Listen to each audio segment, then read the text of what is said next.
ஓம் சாந்தி. பாபாவின் நினைவோடு 24/10/2025 முரளியின் சாரத்தை பார்க்கலாம். பாபா கேள்வி கேட்குறாங்க. சத்யுக தேவதைகள் மோகத்தை வென்றவர்கள் என்று கூறப்படும் அளவிற்கு சங்கமத்தில் எந்த ஞானம் அடைந்திருக்கின்றனர்னு கேட்குறாங்க பாபா. பதில்: சங்கமத்தில் தந்தை உங்களுக்கு அமரக்கதை கூறி அழிவற்ற ஆத்மாவின் ஞானத்தை கொடுத்திருக்கின்றார். இது அழிவற்ற ஏற்கனவே உருவாக்கப்பட்ட நாடகம். ஒவ்வொரு ஆத்மாவும் அவரவர்களது நடிப்பை நடிக்கிறாங்க. அது ஒரு சரீரத்தை விடுத்து மற்றொன்றை எடுக்கின்றது. இதில் அழுவதற்கான விஷயம் எதுவுமே இல்லை என்ற ஞானம் கிடைத்திருக்கின்றது. இந்த ஞானத்தின் மூலம்தான் சத்யுக தேவதைகள் மோகத்தை வென்றவர்கள் என்று கூறப்படுகின்றனர். அங்கு மரணத்தின் பெயர் கிடையாது. பழைய சரீரத்தை குஷியாக விடுத்து புதியதை எடுப்பர்னு பாபா சொல்லியிருக்காங்க. நெக்ஸ்ட்டு, பாவ காரியங்கள் எப்படிப்பட்ட காரியங்களாக ஆகிவிடுதுன்னு பாபா கேட்குறாங்க. ஆத்மா சரீரமின்றி எதுவுமே பேச முடியாது. கர்மேந்திரியங்களின் மூலம்தான் ஓசைகள் ஏற்படுது. வாயின் மூலம் சப்தங்கள் ஏற்படுது. வாய் இல்லை எனில் பிறகு சப்தங்கள் எங்கிருந்து வரும்? காரியங்கள் செய்வதற்காக தான் ஆத்மாவிற்கு இந்த கர்மேந்திரியங்கள் கிடைத்திருக்கின்றது. ராவண ராஜ்யத்தில் நீங்கள் பாவ காரியங்கள் செய்கின்றீர்கள். இந்த பாவ காரியங்கள் அழுக்கான காரியங்களாக ஆகிவிடுது. சத்யுகத்தில் ராவணனே இல்லை எனும் பொழுது காரியங்கள் அகர்மமாக ஆகிவிடுது. அங்கு 5 விகாரங்கள் இருக்கவே இருக்காது. அதுதான் சொர்க்கம்னு சொல்லப்படுதுன்னு பாபா சொல்லியிருக்காங்க.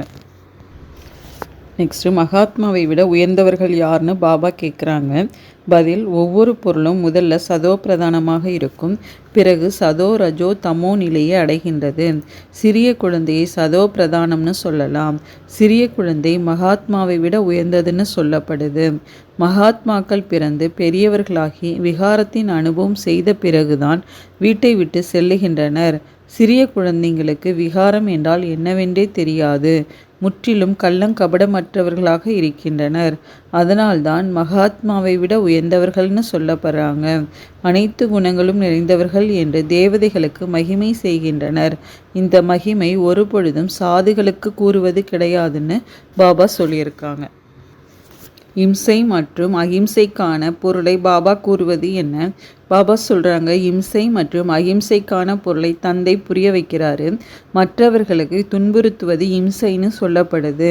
அனைத்தையும் விட மிகப்பெரிய இம்சை காமத்தில் செல்லுவதாகும்.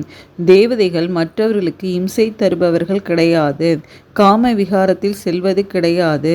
உங்களை மனிதனிலிருந்து தேவதை ஆக்குவதற்காக தான் வந்திருக்கிறேன்னு பாபா சொல்லியிருக்காங்க.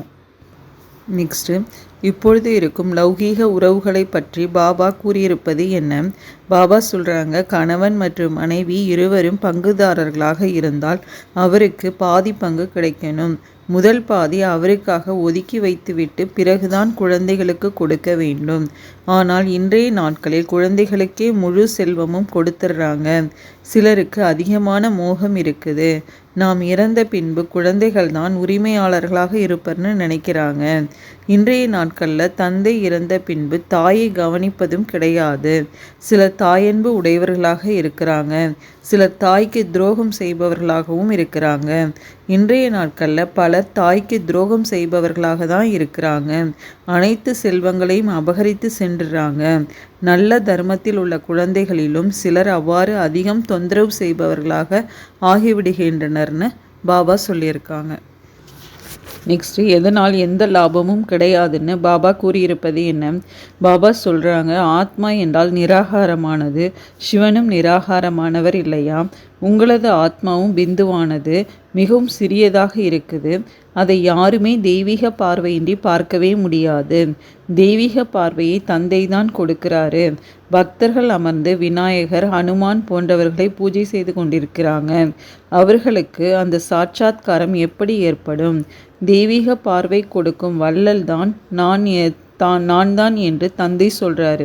யார் அதிகமாக பக்தி செய்கிறார்களோ அவர்களுக்கு நான் தான் சாட்சாத்காரம் செய்விக்கின்றேன். ஆனால் இதனால் எந்த லாபமுமே கிடையாது. குஷியடைந்து விடுகின்றனர், அவ்வளவுதான். இருப்பினும் பாவங்கள் செய்து கொண்டு தான் இருக்கிறாங்க. பலனாக அடைவது எதுவுமே கிடையாது. படிப்பு படிக்காமல் எதுவும் அடைந்துவிட முடியாதுன்னு பாபா சொல்கிறாங்க. நெக்ஸ்ட்டு, அனைத்தையும் விட மிக மோசமான நோய் எது என பாபா கூறியிருப்பது என்ன? பாபா சொல்கிறாங்க, நீங்கள் வாய்வழி வம்சத்தினராக இருக்கிறீங்க. அவர்கள் விகார வம்சத்தினர்கள். அந்த பிராமணர்கள் காம சிதையில் அமர செய்வதற்கான தாலி கயிறை கட்ட செய்கிறாங்க. ஆக அதை விட வேண்டி இருக்குங்கிறாங்க பாபா. இந்த காலத்து குழந்தைங்க சண்டை சச்சரவுகளை சென்று முழு செல்வத்தையும் வீணாக்கி விடுறாங்க. இன்றைய நாட்களில் உலகம் மிகவும் மோசமாக இருக்குது. அனைத்தையும் விட மிக மோசமான நோய் சினிமாவாக இருக்குது. நல்ல குழந்தைகளும் சினிமாவுக்கு செல்வதால் கெட்டு விடுறாங்க. ஆகையினால்தான் பிரம்மகுமாரிகள் குமாரர்களுக்கு சினிமா செல்வதற்கு தடை விதிக்கப்பட்டிருக்கின்றது. யார் உறுதியானவர்களாக இருக்கிறார்களோ நீங்கள் அங்கும் சென்று சேவை செய்யுங்கள்னு பாபா சொல்கிறாரு. இது எல்லைக்குட்பட்ட சினிமா என்பதை அவர்களுக்கு புரிய வையுங்கள். அது எல்லையற்ற சினிமா ஆகும்.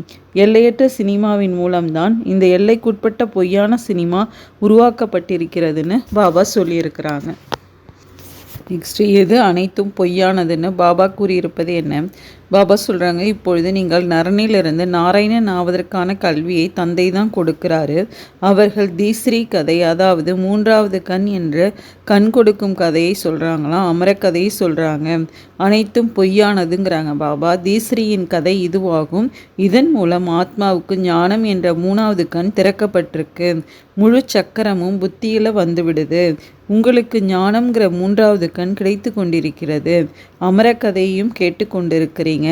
அமரர் பாபா உங்களுக்கு கதை கூறி கொண்டிருக்கிறார். அமரபுரிக்கு எஜமானராக ஆக்குறேன்னு பாபா சொல்லியிருக்காங்க. நெக்ஸ்ட்டு, இந்த உலகம் எப்படிப்பட்ட உலகமாக இருக்குன்னு பாபா கேட்டிருக்காங்க. பதில், அங்கு நீங்கள் ஒரு பொழுதும் மரணம் அடைய மாட்டீங்கிறாங்க பாபா. இங்கு மனிதர்களுக்கு காலனை பற்றிய பயம் எவ்வளோ இருக்குது. அங்கு பயப்படுவதற்கான, கண்ணீர் விடுவதற்கான விஷயமே கிடையாது. பழைய சரீரத்தை குஷியாக விடுத்து புதியதை எடுப்பீங்க. இங்கு மனிதர்கள் எவ்வளவு கண்ணீர் வடிக்கிறாங்க. இது அழுது கொண்டிருக்கும் உலகம்னு பாபா சொல்கிறாங்க. இது ஏற்கனவே உருவாக்கப்பட்ட நாடகம்னு தந்தை சொல்கிறாரு. ஒவ்வொருவரும் அவரவர்களது நடிப்பை நடித்து கொண்டு தான் இருக்கிறாங்கன்னு பாபா சொல்லியிருக்காங்க. அச்சா, ஓம் சாந்தி. அச்சா.